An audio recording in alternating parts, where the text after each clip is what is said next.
ومن بعد ذلك فأولئك هم الظالمون قل صدق الله فاتبعوا ملة إبراهيم حنيفا وما كان من المشركين صدق الله العظيم۔ احباب دی وقار، آج ہمیں سورہ آل عمران کی آیت نمبر 94 اور 95 پڑھنے کی سعادت حاصل ہو رہی ہے۔ ان آیات میں بھی اللہ جل شانہ نے ملت ابراہیمی کا تذکرہ فرمایا، اور جو لوگ حضرت ابراہیم علیہ السلام کے بارے میں یہ نظریات رکھتے تھے کہ آپ کی شریعت میں اونٹنی کا دودھ پینا اور اونٹوں کا گوشت کھانا یہ منع ہے، ان کی مذمت کی اللہ جل شانہ نے۔ اس سے پہلی آیت میں اللہ تعالیٰ نے صراحت کے ساتھ اس بات کو بیان کیا کہ بنی اسرائیل پر اللہ تعالیٰ کی طرف سے ہر چیز حلال تھی سوائے ان چیزوں کے جو حضرت یعقوب علیہ السلام نے خود اپنے اوپر منع کر لی، اپنے آپ کو ان سے روک لیا۔ اور بنی اسرائیل والوں سے کہا گیا کہ اگر تم یہ کہتے ہو کہ حضرت نوح علیہ السلام پر اور حضرت ابراہیم علیہ السلام پر اونٹنیوں کا دودھ اور گوشت حرام تھا تو تورات کو لے کے آؤ، اس میں سے پڑھ کے سناؤ کہاں پہ یہ مسئلہ لکھا ہوا ہے۔ تو احباب دی وقار، یقیناً چونکہ تورات میں اس طرح کی صراحت تھی نہیں، وہ دکھا سکتے نہیں تھے، تو اللہ جل شانہ نے اب آگے مزید اس کو بیان کیا کہ جب تمہیں پتہ چل گیا کہ تورات کے اندر ایسا کوئی حکم نہیں ہے، حضرت ابراہیم اور حضرت نوح علیہ السلام کے شریعت میں ایسا نہیں تھا، پھر بھی فرمایا کہ اگر تم میں سے کوئی بندہ یہ نظریہ رکھے گا اور اللہ کی ذات پہ جھوٹ باندھے گا تو رب تعالیٰ ایسے لوگوں کو ظالموں کے درجے میں رکھے گا۔ اس کا تذکرہ یہاں پہ فرمایا فَمَنِ افْتَرَىٰ عَلَى اللَّهِ الْكَذِبَ مِن بَعْدِ ذَلِكَ فَأُولَٰئِكَ هُمُ الظَّالِمُونَ۔ پھر اس کے بعد جو لوگ اللہ پر جھوٹ باندھیں تو وہی لوگ ظالم ہیں، یعنی یہ جھوٹ باندھیں کہ اللہ نے حضرت ابراہیم علیہ السلام پر یا دیگر شریعتوں پر اونٹ کا گوشت اور اونٹنیوں کا دودھ حرام کیا تھا، تو ایسا چونکہ ہے نہیں ہے، رب تعالیٰ نے اس کا رد فرما دیا، تورات کے اندر اس کا تذکرہ نہیں ہے، نبی علیہ السلام نے بھی اس کا رد فرما دیا، تو پھر بھی فرمایا اگر کوئی بندہ یہ نظریہ رکھے گا، اللہ کی ذات پہ یہ جھوٹ باندھے گا کہ اللہ نے منع فرمایا ہے، اللہ نے حرام کیا ہے، تو ایسا بندہ فرمایا ظالم ہے۔ پھر آگے ارشاد فرمایا قل صدق اللہ، آپ کہیے کہ اللہ نے سچ فرمایا۔ فاتبعوا ملت ابراہیم حنیفا، تم ابراہیم کی ملت کی پیروی کرو جو ملت حنیف ہے۔ ملت حنیف سے مراد یہ ہے کہ جو ہر قسم کے باطل کو چھوڑ کر حق کو اپنانے والا ہو، جس میں کسی قسم کے باطل کا کوئی شبہ نہ ہو۔ تو تنبیہ کی گئی کہ اے پیارے حبیب، آپ ان لوگوں کو اعلان فرما دیں کہ صدق اللہ، رب تعالیٰ نے سچ فرمایا۔ کیا سچ فرمایا؟ یہی سچ فرمایا کہ اللہ تعالیٰ نے بنی اسرائیل پر حرام کچھ نہیں کیا تھا، کھانے والی چیزیں ان پر حلال کی تھیں، لیکن وہ خود اپنے اوپر پابندیاں لگاتے گئے، ان کی اپنے اوپر خود پابندیاں لگانے کی وجہ سے پھر رب تعالیٰ نے بھی انہیں منع کر دیا۔ تو ارشاد فرمایا فَاتَّبِعُوا مِلَّةَ إِبْرَاهِيمَ حَنِيفًا، تم حضرت ابراہیم علیہ السلام کی ملت کی پیروی کرو، وہ ملت جو ہر باطل کو چھوڑ کر حق کی طرف رجوع کرنے والی ہے۔ وَمَا كَانَ مِنَ الْمُشْرِكِينَ، اور یہ بھی تنبیہ فرمائی کہ حضرت ابراہیم علیہ السلام مشرکوں میں سے نہیں تھے۔ تو احباب دی وقار، نبی علیہ السلام نے جو ارشاد فرمایا کہ میں ملت ابراہیم پر ہوں، تو یہاں پر ملت ابراہیم پر ہونے سے مراد یہی ہے کہ جو عقائد و نظریات حضرت سیدنا ابراہیم علیہ السلام کے تھے، وہی عقائد و نظریات ہمارے نبی علیہ السلام کے تھے۔ جیسا کہ حضرت ابراہیم علیہ السلام اللہ کے علاوہ کسی کو معبود نہیں مانتے تھے، لوگوں کو وحدانیت کا درس دیتے تھے۔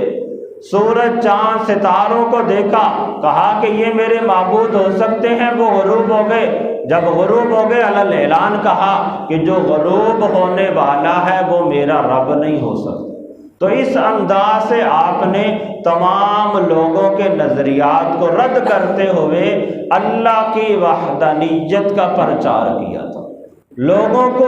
اللہ وحدہ لا شریک کی عبادت کی طرف بلایا تھا۔ تو نبی علیہ السلام نے جو ارشاد فرمایا کہ میں ملت ابراہیم پر ہوں، اس سے مراد یہ کہ جن چیزوں سے حضرت ابراہیم علیہ السلام نے منع کیا میں بھی ان چیزوں سے منع کرتا ہوں۔ حضرت ابراہیم علیہ السلام نے توحید کا درس دیا، میں بھی توحید کا درس دیتا ہوں۔ حضرت ابراہیم علیہ السلام نے اللہ کے علاوہ باقی جتنے بھی جھوٹے معبود بنائے گئے تھے،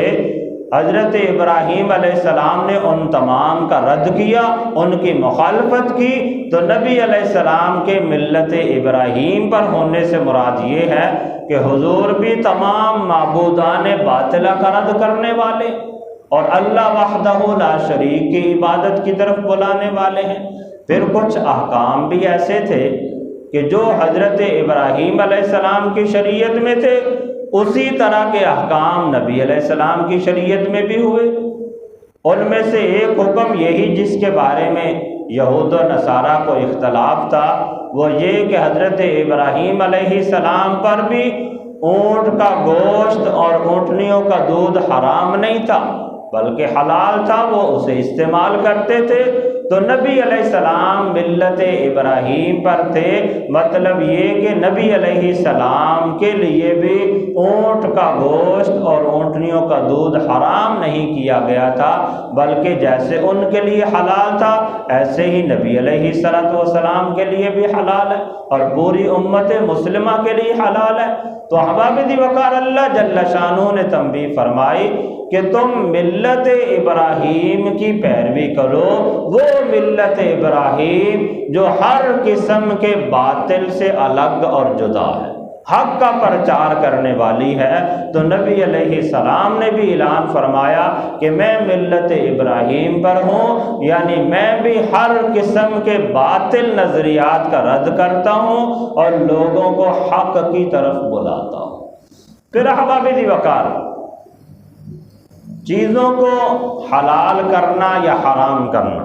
یہ اصلاً حقیقی تو رب تعالیٰ کرتا ہے، لیکن اللہ کی عطا سے اللہ کے انبیاء کرام بھی کچھ چیزوں کو بیان کرتے ہیں، جیسا کہ کل ہم نے ایک آیہ مقدسہ پڑھی تھی جس میں اللہ جل شانہ نے صراحت کے ساتھ اظہار فرمایا کہ یہ نبی علیہ السلام تو وہ ہیں کہ جو تمہارے لیے پاکیزہ چیزوں کو حلال کرتے ہیں اور جو ناپاک چیزیں ہیں وہ تمہارے لیے حرام کرتے ہیں۔ تو اس کے علاوہ عام لوگوں کو اللہ کی حلال کردہ چیزوں کو حرام کرنے کی اجازت نہیں ہے۔ کوئی بندہ ایسا نظریہ رکھے گا یا اللہ کی حلال چیز کو حرام سمجھے یا حرام کو حلال سمجھے تو وہ دائرہ اسلام سے خارج ہو جائے گا۔ تو یہ جو یہودی تھے یہ اپنے اوپر خود بخود اس طرح کی پابندیاں لگاتے تھے، اللہ کی حلال کردہ چیزوں کو اپنے اوپر خود حرام سمجھتے تھے، تو رب تعالیٰ پھر اسے حرام فرما دیتا تھا۔ ان کے اپنے نظریات کا لحاظ کرتے ہوئے اللہ بھی انہیں منع فرما دیتا تھا، پھر وہ دن بدن مصیبتوں کے اندر پریشانیوں کے اندر مبتلا ہوتے چلے جاتے تھے۔ اللہ جل شانہ نے اسے سورۃ النساء کے اندر بیان فرمایا قرآن کریم میں، ارشاد فرمایا فَبِظُلْمٍ مِّنَ الَّذِينَ هَادُوا حَرَّمْنَا عَلَيْهِمْ طَيِّبَاتٍ أُحِلَّتْ لَهُمْ وَبِصَدِّهِمْ عَن سَبِيلِ اللَّهِ كَثِيرًا۔ فرمایا تو یہودیوں کے ظلم کی وجہ یہ تھی کہ بہت ساری ایسی چیزیں جو ہم نے ان پر حلال کی تھیں وہ اپنے لیے انہیں حرام قرار دیتے تھے، اللہ نے حلال قرار دی، لیکن وہ خود انہیں اپنے لیے حرام سمجھتے تھے، تو اللہ تعالیٰ نے انہیں یہ کہا کہ یہ لوگ خود اپنے اوپر ظلم کرتے، کسی پہ انہوں نے کیا زیادتی کرنی ہے جو اللہ کی حلال کردہ چیز کو اپنے اوپر حرام کر بیٹھے۔ تو فرمایا اللہ کا کچھ نہیں بگاڑ رہے، وہ خود اپنی جانوں کے اوپر ظلم کر رہے ہیں۔ وَبِصَدِّهِمْ عَن سَبِيلِ اللَّهِ كَثِيرًا، اور وہ بہت زیادہ اللہ کے رستے سے روکتے تھے، اللہ کے احکامات کی طرف نہیں آتے تھے، لوگوں کو غلط چیزوں کی طرف لگاتے تھے، لوگوں کے لیے مسائل میں خامخواہ مشکلات پیدا کرتے چلے جاتے تھے، جس کی وجہ سے پھر اللہ کی طرف سے بھی حکم ہو جاتا، جیسا کہ یہ بنی اسرائیل والوں کے لیے جب گائے ذبح کرنے کا حکم دیا گیا تو انہوں نے خود اپنے آپ کو مشقت میں ڈالا۔ گائے ذبح کرنے کا حکم تھا، جاتے کوئی بھی گائے پکڑ کے ذبح کرتے تھے، حکم پورا ہو جانا تھا، انہوں نے بار بار سوال کیے اور مختلف قسم کی قیودات کے اندر جکڑتے چلے گئے، اور پھر بڑی مشکل کے ساتھ کروڑوں کی جائیداد، کروڑوں کا مال لگا کے انہیں وہ گائے خریدنا پڑی۔ تو احباب وقار، اس سے پتہ چلتا ہے کہ اگر اللہ نے بندے کو کوئی آسانی دی ہو، کسی حکم کو مطلق بیان کیا ہو، تو بندہ خام خواہ اسے مقید نہ کرے، خام خواہ اپنے آپ کو مشقت کے اندر نہ ڈالے، بلکہ رب تعالیٰ تو بندوں کے لیے آسانی چاہتا ہے۔ اللہ نے بھی قرآن میں اسے بیان فرمایا، یرید اللہ بکم الیسر ولا یرید بکم العسر، اللہ تعالیٰ تمہارے لیے آسانی کا ارادہ فرماتا ہے، اللہ تمہارے لیے مشکلات کا ارادہ نہیں فرماتا۔ اور نبی علیہ السلام نے بھی اسی کی تعلیم دی، حضور نے ارشاد فرمایا یسروا ولا تعسروا، تم اپنے لیے آسانیاں پیدا کرو، اپنے آپ کو مشکلات کے اندر مبتلا نہ کرو۔ تو احباب دیوگار، ہمیں چاہیے کہ احکامات کے اندر اگر کہیں مطلق بیان کیا گیا، کہیں کوئی چھوٹ ملتی ہے، تو بندہ اس چھوٹ کو قبول کرے، خام خواہ اپنے آپ کو مشقت کے اندر مبتلا نہ کرے۔ اللہ تعالیٰ کی بارگاہ میں دعا ہے کہ رب تعالیٰ ہم سب کو قرآن و سنت کا صحیح فہم عطا فرمائے، اور قرآن و سنت کی تعلیمات کے مطابق اپنی زندگیاں بسر کرنے کی توفیق عطا۔